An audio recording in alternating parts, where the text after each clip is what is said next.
we hear the term pelvic health quite often. So can you just define pelvic health for our audience? I would say pelvic health can be a lot of things. I often talk about how everything lands in the pelvis, the low spine, hips, like everything is connected in there in the pelvis. And so pelvic health can be the musculoskeletal system. That's really where my pelvic floor physical therapists, I would say, are the experts.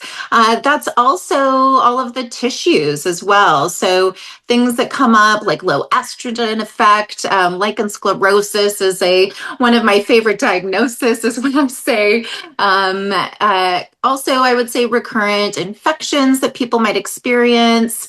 I also work in urogynecology. So, urogynecology is the in depth understanding of the urological system, the gynecological system, all put together because all of those things are in the pelvis as well. So, it's a really in depth understanding, I would say, of muscles, musculoskeletal system, the pelvic floor, tissues, and the organs in the pelvis as well that people have. Yeah, so really important part of your body that should be taken care of. So Absolutely. how does pelvic health connect to overall health? Things like sleep, mental health, relationships. Mhm. Can you share a little bit about that?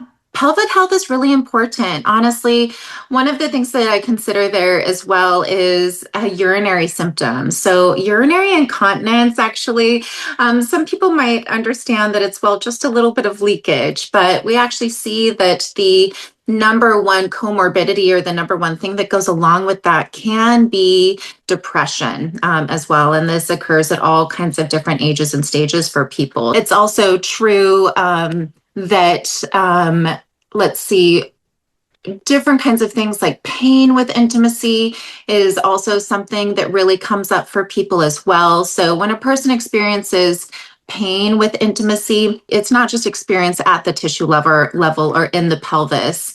It also is experienced in the brain. Our brain is very smart and we can really want intimate connection with a person or with ourselves for that matter. And sometimes that can contribute to pain and discomfort. And then the brain gets involved. It says, hey, this is not comfortable. And so that naturally can also create a disconnect sometimes in a person's own experience with their body, or if they're in a relationship as well, it can create a disconnect.